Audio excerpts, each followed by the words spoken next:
Hi, my name is Angela Brommel, and I'm honored to be one of the artists included in the Tapestry of Nevada Poets, curated by Bobby Ann Howell as part of the Las Vegas Book Festival. The Book Festival is one of my favorite annual events. It doesn't seem like fall until the Book Festival has happened, and I'm so glad that this year we have found other ways to be together. Thank you to everyone who has made this year's programming possible. Today I will be reading from my full-length book, Mojave in July, which was published by Tolson Books last November. The cover art was created by Sue Limbert. She did an amazing job.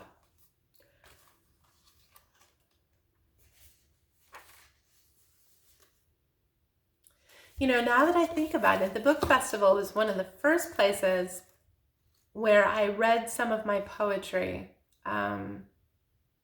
Other than grad school, I hadn't read since grad school, and I was invited to read, and I read a little bit then, and then I just kept reading, and so I'm really grateful for the Book Festival and the opportunities that this creates for local artists to share their work and for us to meet each other and for us to also meet other regional and national authors and to have this time together to celebrate the literary arts. The first poem in the book is called Lady Luck at the Neon Museum for Craig Winslow's Brilliant. Light awakens a heart abandoned in the desert sand. Missing and fractured bulbs no longer featured on the marquee. Then Sinatra plays and it illumes again as if nothing is ever really broken.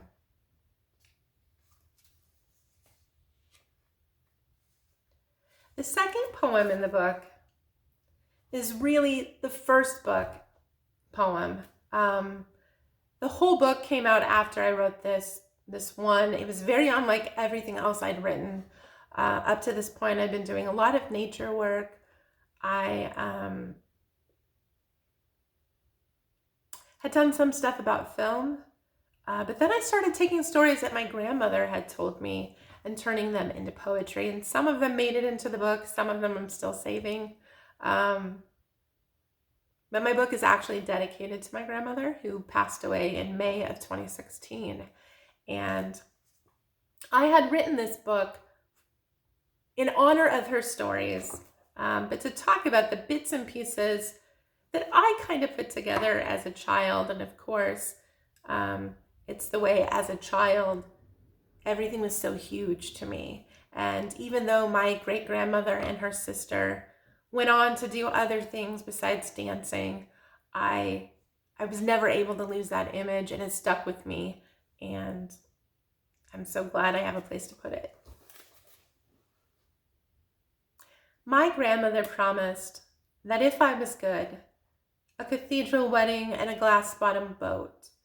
She loved the sunny blondes, the musical blondes. I've got the kinesthetic memory of a flapper. Turn on Jack Benny and I channel a dead woman. My great-grandmother, Rovanna, was a chorus girl at the Princess Theater. She served Jimmy Durante tea with lemon, collected cocktail rings, stagehands, boyfriends. She tried. She was disowned for trying too much. She tried college. She tried modeling at the art school, wartime spot welding, tutoring, and after-school arts. She tried marriage and babies. I was the co-ed who instigated semi-nude cartwheels in moonlit parks, an October jump into a library's fountain, and a few other public fountains and pools, most likely to kiss some boy with a bad ID who said he was nearly an astronaut, who missed her movement for the actor final while restlessly losing her underwear in Hebron, Nebraska during a snowstorm. I tried. I tried to start over by moving to a city full of showgirls. This time I would try to be good. This time I would try to be sunny. I try and I try and I try, but all I want to do is play Jack Benny. That's actually my great-grandmother.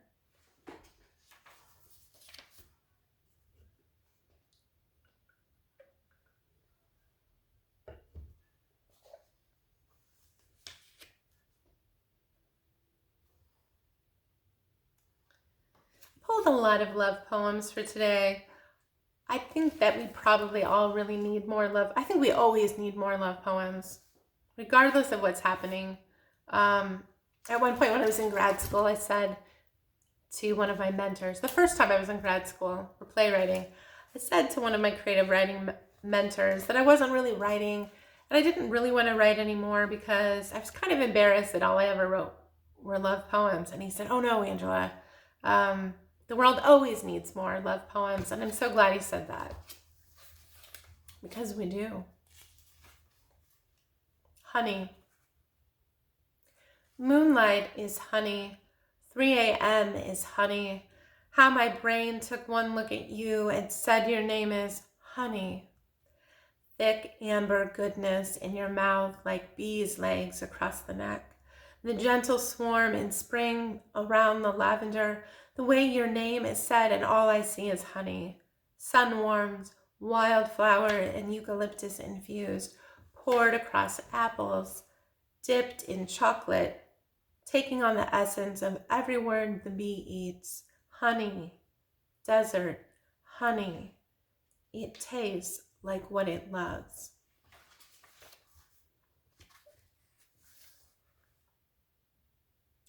The next one is called Without Caution.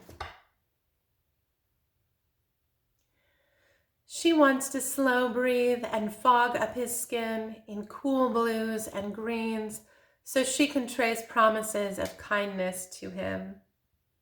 Pressing her palms and mouth to his left rib cage, she leans in as children do against the glass that holds back an animal they love.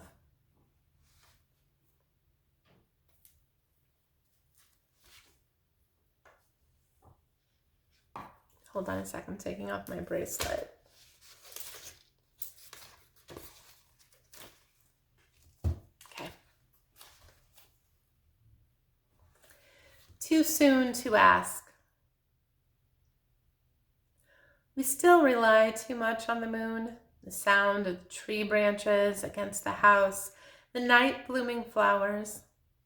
At night when all the world is still, every sudden movement sounds like a song, that every day is mistaken for extraordinary, but it is much too soon to ask where this is going. The patio is the most dangerous place for conversation. Beneath the awning, there is the mistaken sense that these things will save us. Moon, privet, pomegranate, jasmine. Here we speak too soon, too bold. The garden with its dark warmth and the scent of honey-smelling petals, of white flowers caught in the blades of the overhead fan, still pushing the late summer heat across the backyard as we sit as still as stillness can, the faint sound of bad timing.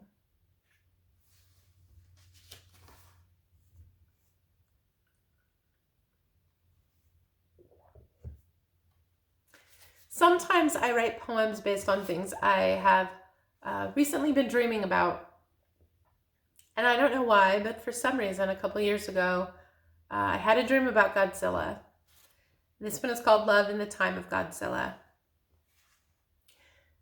Sometimes we are running and I don't know where we began or where we are going.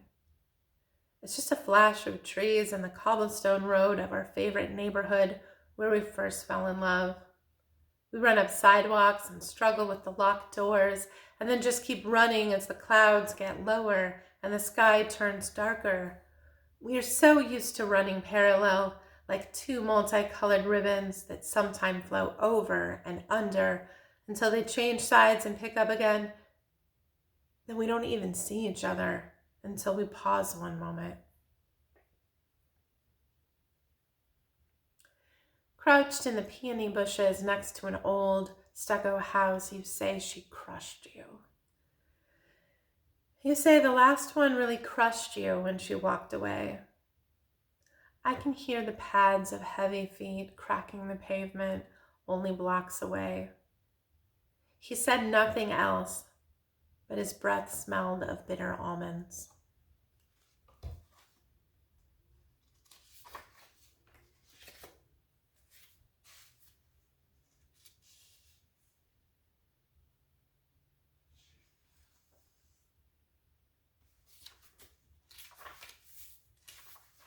have them marked, but whenever you start to read, you always start thinking about throwing in ones you don't have on the list. This one is called Home Means Nevada.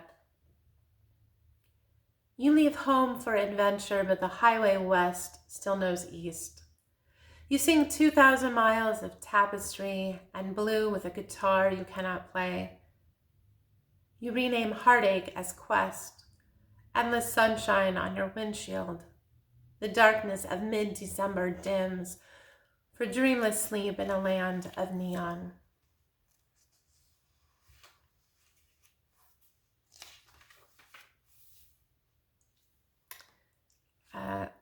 Also, one time I responded to a call for women who write poems about comic books or sci-fi, all sorts of things like this. And I used it as a writing prompt. I wrote a bunch of poems.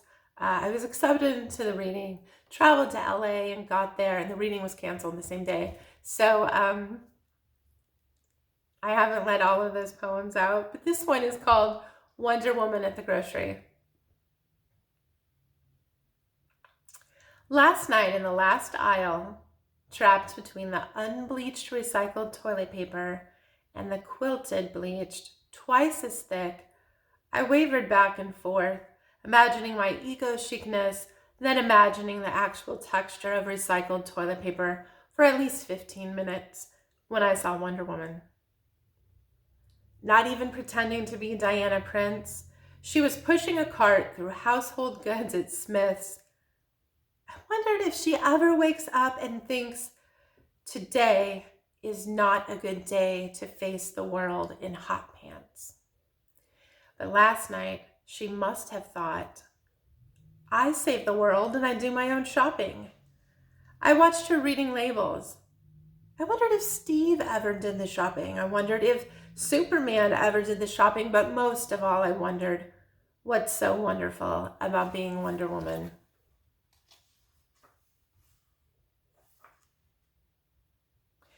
This one is called From Highway 89.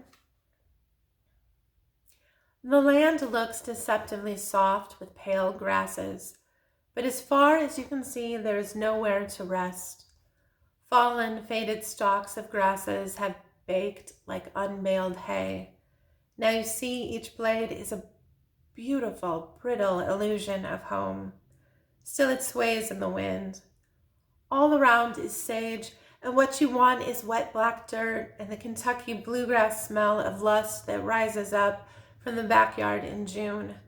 There the Mississippi swells underground until you can taste the water just beneath the soil.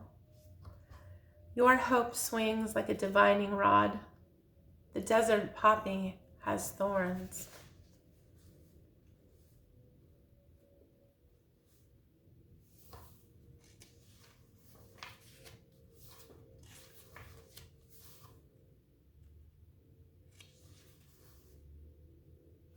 I'd like to read this one called Triptych. When all of us wrote love poems, you wrote about a city of angels, the view from a loft, a new city in the Mojave with its own angel dressed in blue. You took every chance to bend the rules until you created small poems embedded in city maps or shaped like newspaper stories, or images with names that were poems unto themselves. Always the journalist and photographer, always why can't it be done? Even so, once we talked about what would happen if you wrote yourself into your work.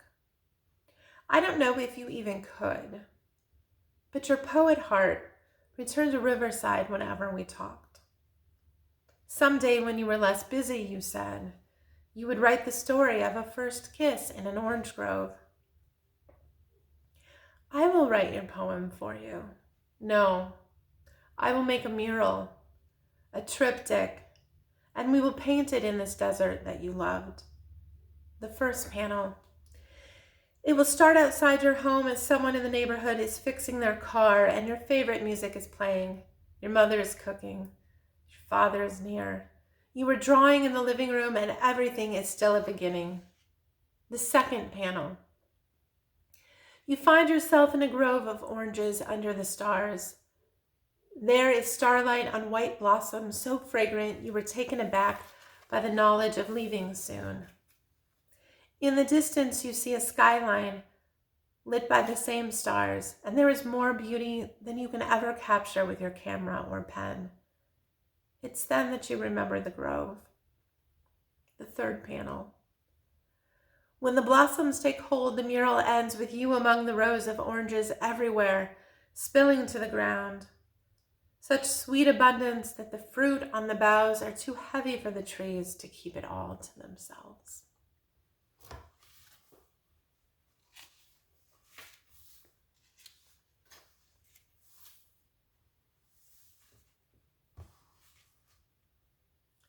Las Vegas. It is easy to imagine we live in concrete and neon. This desert holds us in its palm, the valley. We scurry in its lines, love, life, and fate.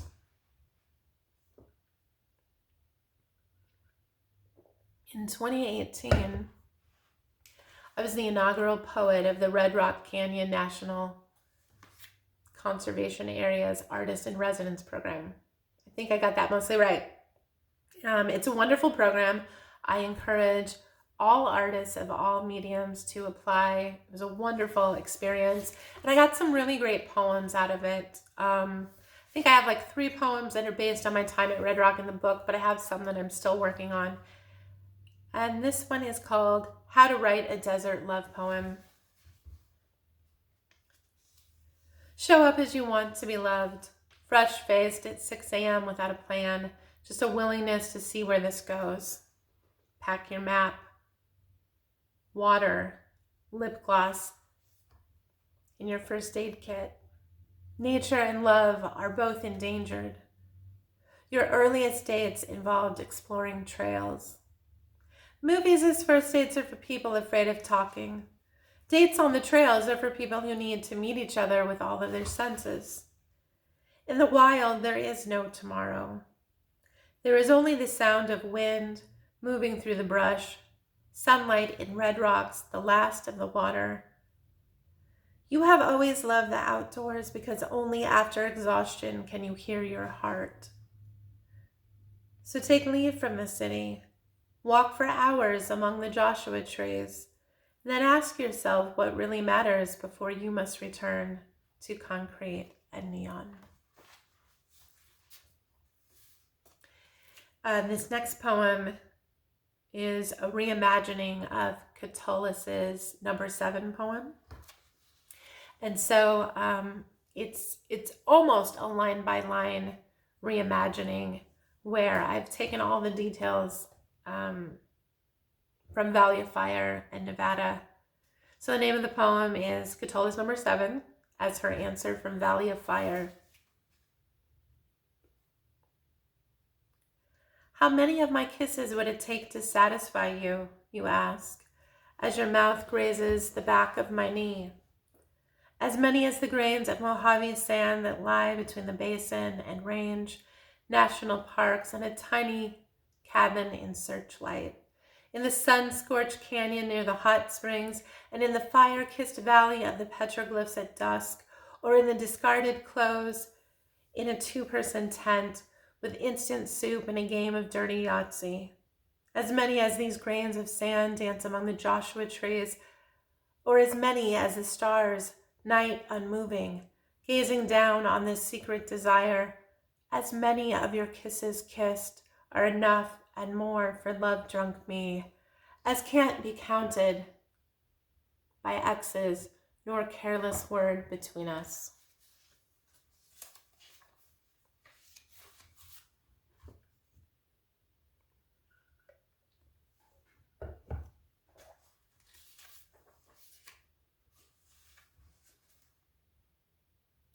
This one is called Late Fall, Early Winter. You do not love all the trees that surround the yard and often think about what it would take to remove them, replace them, and all of the HOA paperwork. One night you go out long after the sun is gone, cutting away so many branches of the winterberry.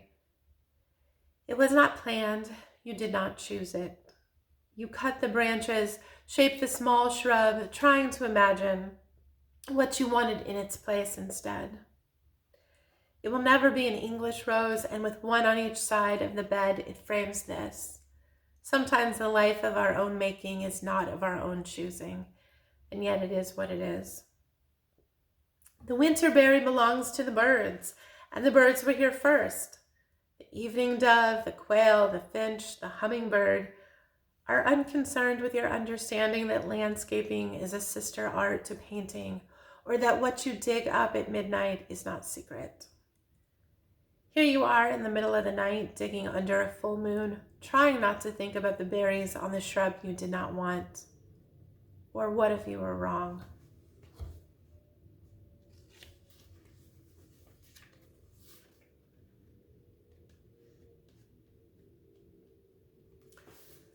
This is a relatively new poem. I wrote it at the last minute before the book came out, and it is based on the practice of a loving kindness meditation. So I have a loving kindness meditation in here, interspersed in between the poem. Okay.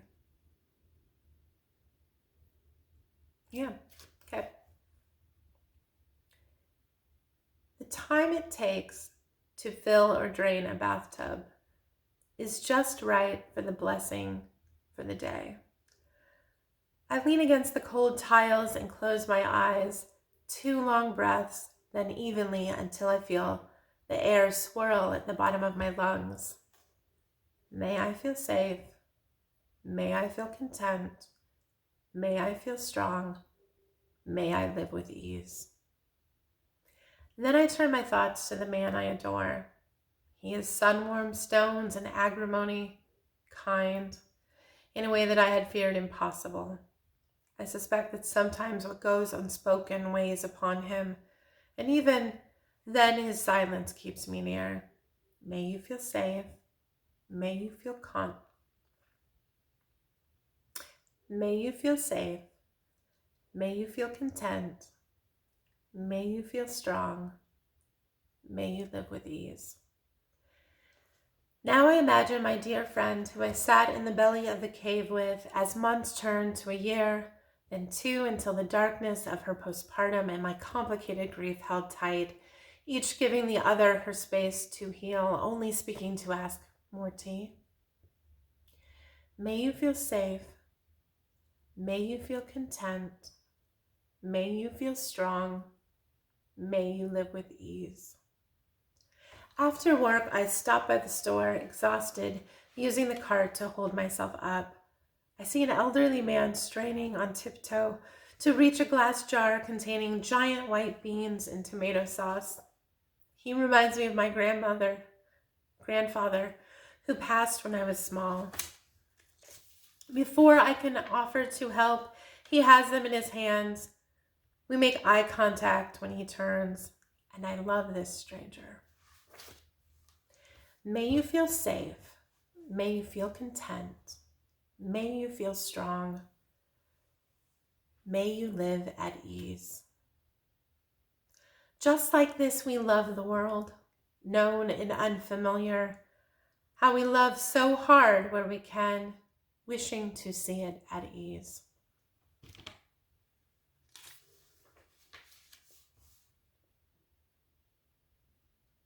This one's called Daytora, also another garden poem. I tried to grow a Daytora in my backyard, and then the rabbits ate it. I might try again sometime. Daytora. Through the window casts the half-truth of a memory, not at all like it had been, but shaded with the regret of now. It is the night-blooming vespertine, unremarkable by day, that in a few short hours by moonlight would be called marvelous. How peculiar at first, the unrecognizable sight of one's hand, the frenetic fingers of a failing gesture, a body no longer one's own, a body no longer the other's, down in the very weeds of it all, sprawling billows of white, innocuous seeming blooms at the feet of the pomegranate tree. Had there been no song in the garden, had there been no light across your face, there would be no tomorrow.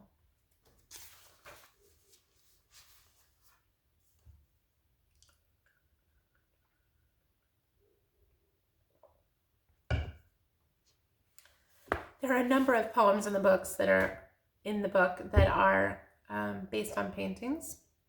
A number of them based on paintings by Leonora Carrington. And this one is called "And the Smell of Orange Blossoms Everywhere," after Leonora Carrington's portrait of Max Ernst. In Antarctica, our love is magic and metonymy, red-striped, yellow-footed bird. Sirens and rubble.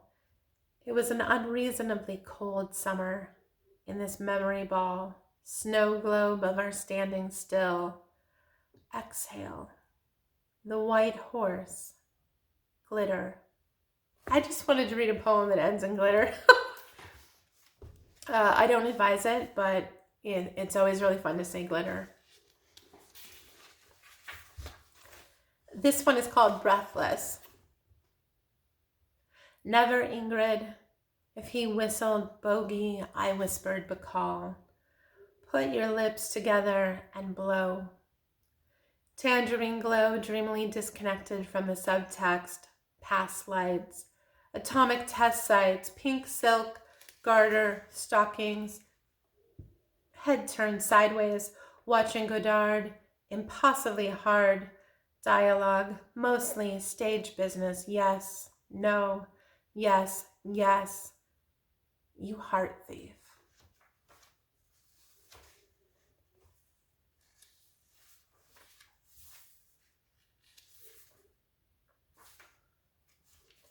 This one is called Miss Atomic at Home. She was a bombshell, a Copa girl, not the first girl, no, in a series of just right, pearl-toothed, healthy girls to make you warm at night in the desert cold war of the McCarthy right. These girls were smart bombs, cool blondes, Hollywood good girls, the kind you bring home to mom after a long day of blowing shit up, who serves your Manhattan with a wink and sits on your lap while you tell her all the ways to kill the Soviets. Not a girl who watches movies with commie actors, no. A girl who does it for her country, God, country, family, and the atomic cocktail. The kind of girl who knows just when to drop her dress to distract you with her bathing suit beauty. She's got timing. When she throws her arms up in the air, all of Mercury takes cover. Flash, boom, white cloud and fear. Thank you so much for being here with me today and listening to my poems. And I'm going to close with the final one, but I can't wait to hear the rest of the programming, and I look forward to seeing you all real soon. Mojave in July. You can't explain to your friends from home how the desert makes it better, but you try. Imagine a heat so dry that it presses down into the earth, releasing its scent so that it takes on the comforting smell of clay pots in your grandmother's kitchen when you were a child. Or your hideout under the evergreens where you used to sit for hours smelling only the dirt, the sap, the pine. Imagine a smell that reminds you of the kitchen on holidays, sage, rosemary, and something you chase that is reminiscent of honey but feels like love. Some people still fight it. They call the heat oppressive. They call it unrelenting. They have not learned how to live within it. You must learn to smell the water beneath the surface. You must learn to let the heat pass through you, warming your bones, your ligaments, and all of the pieces that you call you. Let the heat draw out everything unneeded. Let it put you to bed midday. Let it make you new. Thank you.